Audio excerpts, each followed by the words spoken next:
Olá a todos, eu sou a doutora Gabriela Rabelo Andrade, sou pesquisadora do Centro de Bioengenharia de Espécies Invasoras de Hidrelétricas e hoje nessa palestra eu vou falar de tecnologia inspirada pela natureza, biomimética, materiais e vida artificial.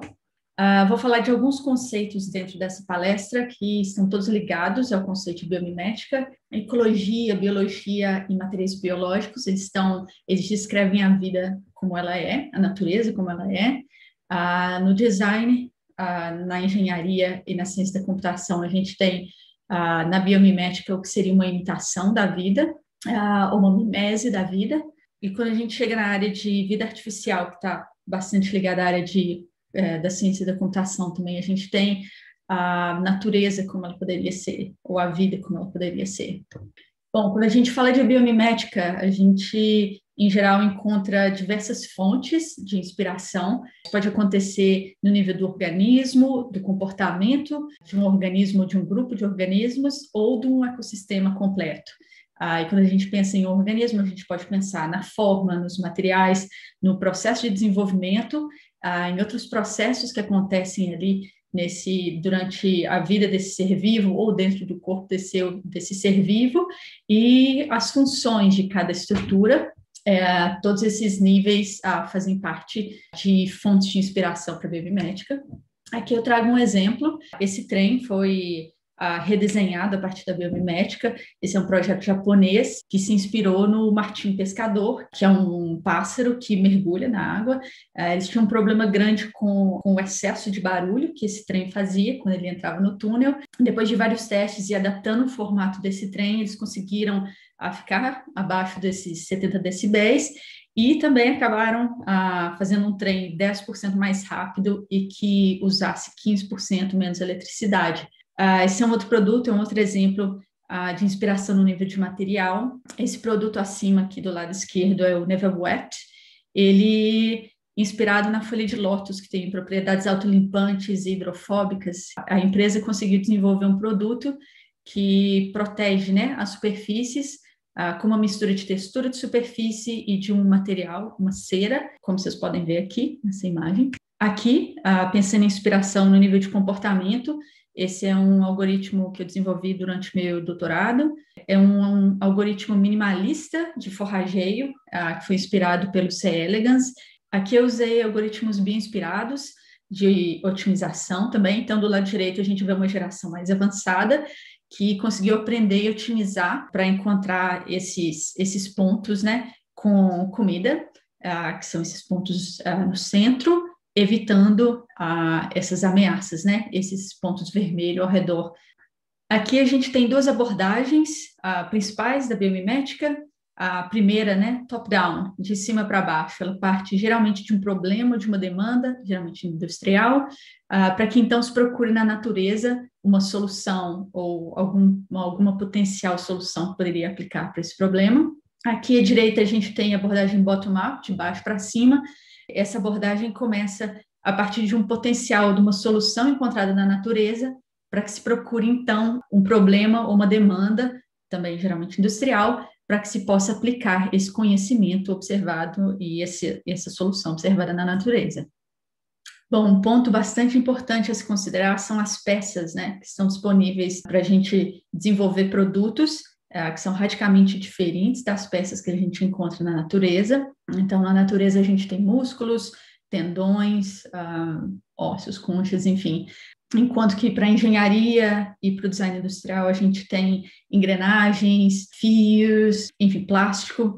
Os componentes são bastante diferentes e os materiais têm um comportamento muito diferente. Então, isso demanda uma certa adaptação quando a gente está copiando a natureza. Obviamente, é muito provável que no futuro a gente tenha materiais muito mais adequados para que a gente desenvolva esse tipo de projeto, mas por hora a gente precisa levar em consideração que nem tudo. E aqui eu apresento dois vídeos, né, copiado. À esquerda, então essas peças, esses building blocks, serão aqui à direita, em geral, radicalmente diferentes. Um robô baseado no animal. E é possível notar que mesmo com a competência de engenheiros e cientistas como os do MIT, os projetos ainda conseguem transparecer algum tipo de limitação que vem da diferença, né, desses building blocks, dessas peças que estão disponíveis até o momento para a composição de projetos.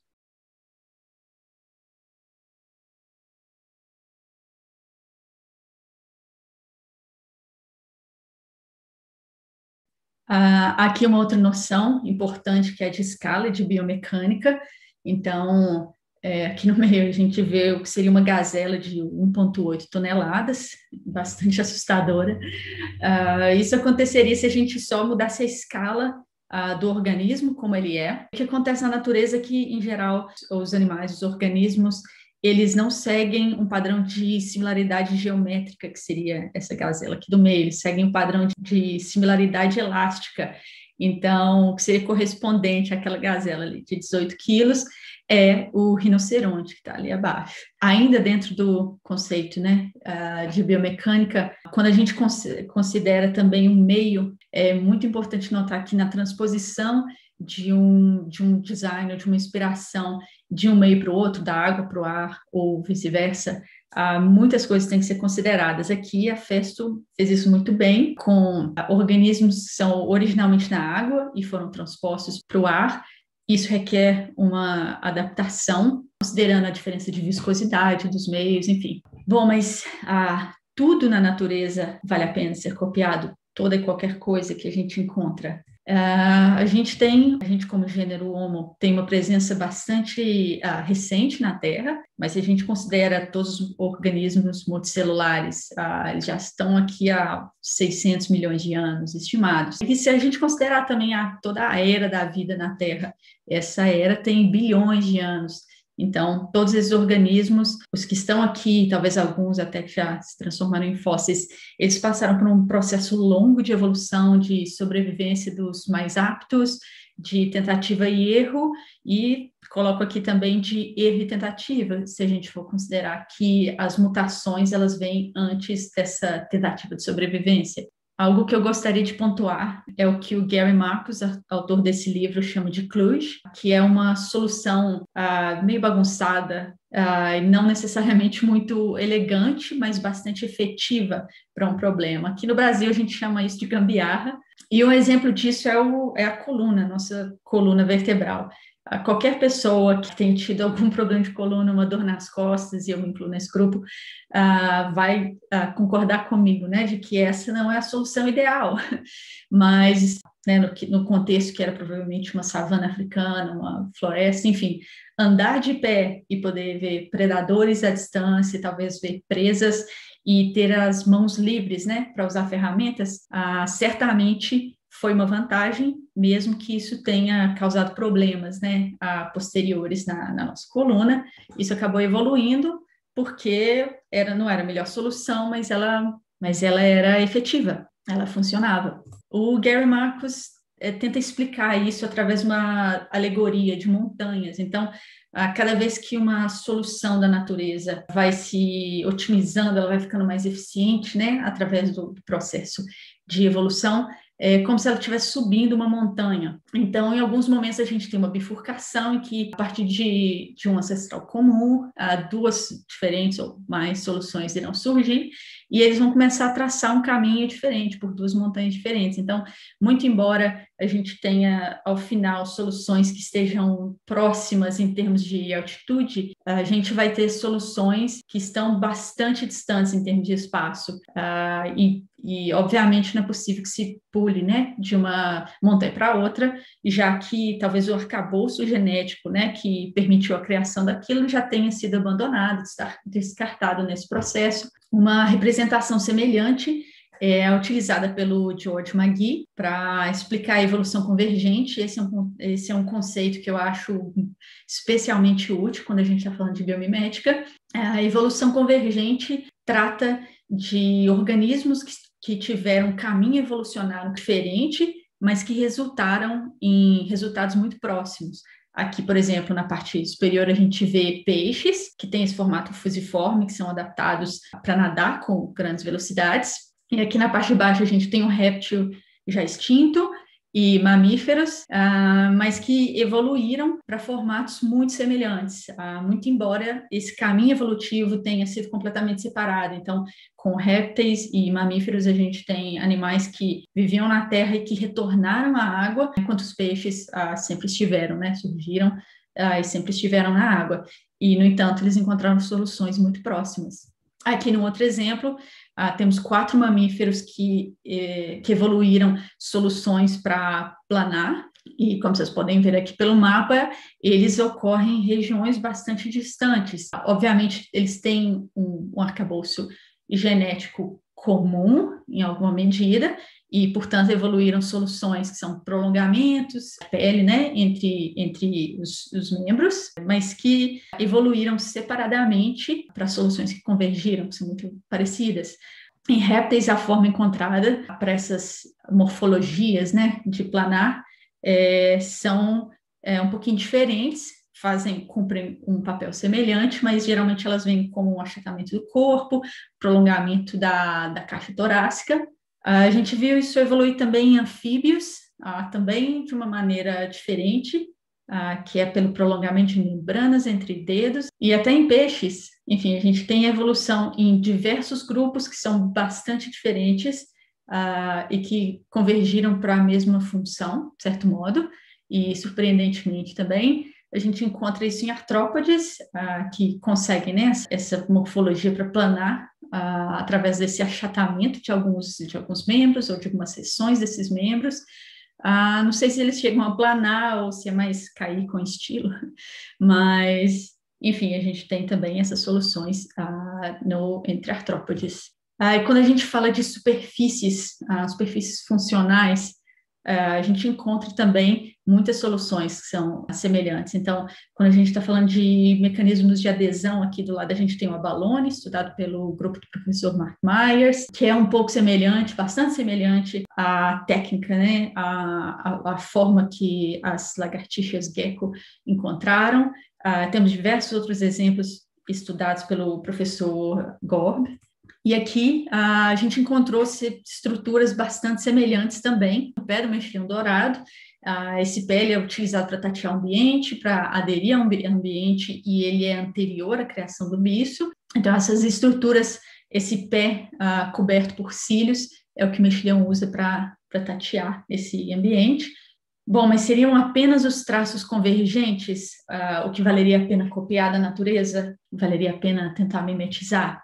Não, certamente não. A gente tem diversas soluções únicas na natureza que são bastante interessantes, que talvez não tenham evoluído em algum outro animal, em algum outro lugar, por um acaso. Então, talvez a gente não tenha tido tempo suficiente para que isso tenha evoluído, ou talvez outras espécies não tenham o arcabouço genético suficiente para que aquilo prosperasse. Então, portanto, algumas soluções são, sim, muito interessantes. Aqui também a gente encontra estruturas bastante interessantes na folha da salvinha, que é uma espécie aquática invasora, é uma planta aquática invasora. Esse é o estudo do meu colega pesquisador Hernan Espinosa, e ele conseguiu identificar ali um padrão bastante interessante. É uma estrutura hidrofóbica, mas que tem uma pontinha hidrofílica que mantém, de certo modo, segura, né, essa gota de água. É uma solução que a gente ainda não viu em outras plantas e que é bastante interessante também na natureza. Bom, mas além do que existe, será que a gente é capaz de pensar alguma coisa que vai além da natureza, vai além do que existe? Nesse contexto surge a área de vida artificial. Esse termo foi criado em 1986 pelo Christopher Lantham, e a ideia aqui é que essa área difere de um modelamento tradicional de um sistema. O modelamento tradicional seria uma tentativa de replicar a vida, né, ou a natureza da forma como a gente a conhece. A área de vida artificial tenta ir um pouco mais além, tentar projetar, né, a natureza como ela poderia ser. Aqui vou trazer um exemplo de um trabalho em andamento, com a colaboração dos meus colegas pesquisadores.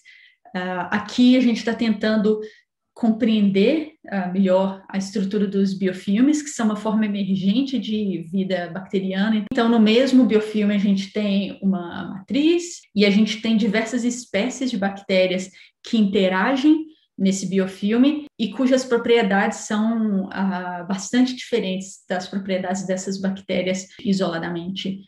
Esses são alguns dos modelos, né? Aqui à esquerda a gente tem um modelo de colonização, né, de superfície, formação desse biofilme em uma superfície a 20 graus, aqui do lado a gente tem uma a 100 graus, cada cor diferente representa um tipo diferente de bactéria, e aqui a gente consegue observar a primeira colonização dessa superfície e como que esse biofilme vai se construindo e eventualmente criando ambientes mais receptivos a outros tipos, né, que não faziam parte dessa colonização inicial.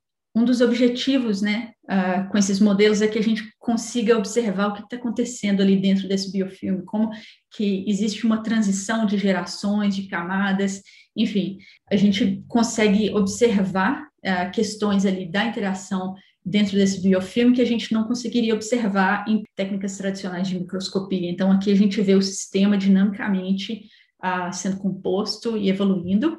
Meus colegas e eu vamos submeter um artigo muito em breve, então se você se interessou pelo trabalho, fique de olho.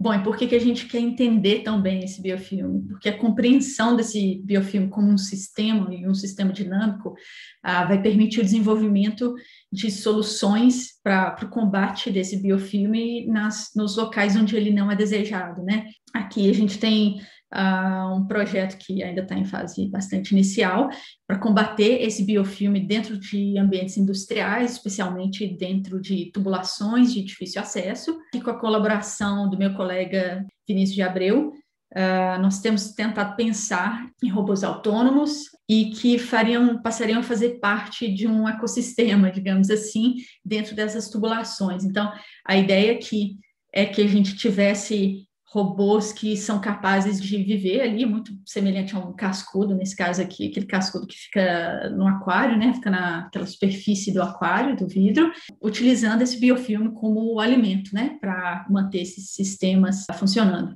Aqui mais uma ideia, né, baseada em polvos, em lulas, né, que tem esses tentáculos, e a ideia aqui seria que a gente tivesse esses robôs biomiméticos escovando, né, a tubulação por dentro, e da mesma forma como o robô anterior que eu apresentei, eles se alimentariam desse biofilme.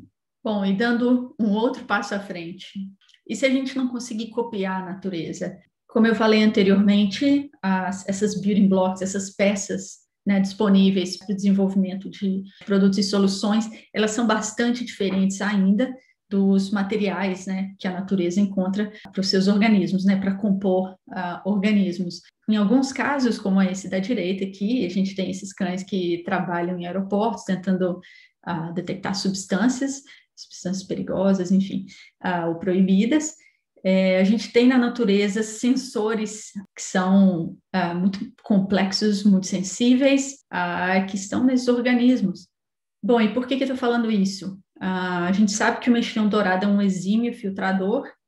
Nesse artigo aqui a gente tem a comparação com outras espécies também invasoras e a performance de todas elas é bastante comparável e talvez isso explique em parte, né, o sucesso dessas espécies como invasoras em outros ambientes. E qual é o interesse nisso? No começo do ano me chamou a atenção o caso dessa cidade na Polônia que tem utilizado moluscos filtradores para monitorar a qualidade da água. Então, basicamente, o que eles fazem é, eles têm esses 8 moluscos que ficam dentro de um aquário por onde passa uma amostra de água, e quando tem algum tipo de substância perigosa ou substância que não deveria estar ali na água ou que afeta a qualidade da água, esses moluscos fecham as suas conchas, e esse fechamento da concha ele é medido através de outros sensores, e isso serve de alerta para que esses sistemas interrompam, né, eventualmente o abastecimento de água. E se a gente pensar no mexilhão dourado, ele tem essa capacidade muito alta de filtração e, portanto, de amostragem da água. Então, em colaboração com meus colegas que mantêm o mexilhão vivo no laboratório, o que, surpreendentemente, não é uma tarefa muito fácil, nós temos observado e coletado algumas informações para tentar pensar se seria possível a implementação de um sistema semelhante a esse, com mexilhão.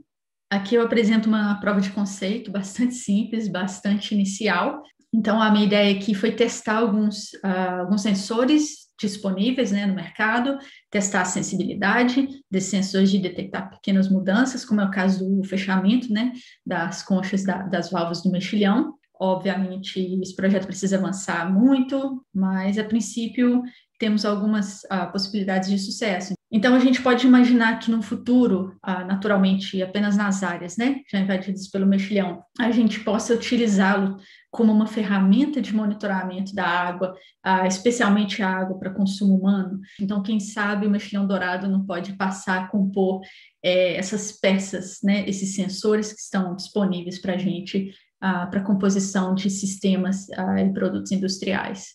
Bom, aqui eu termino minha palestra, agradeço a todos que assistiram, e se alguém tiver alguma dúvida, pode me mandar um e-mail, fique à vontade. Eu estarei também em um painel mais tarde, hoje no evento. Então é isso. Muito obrigada.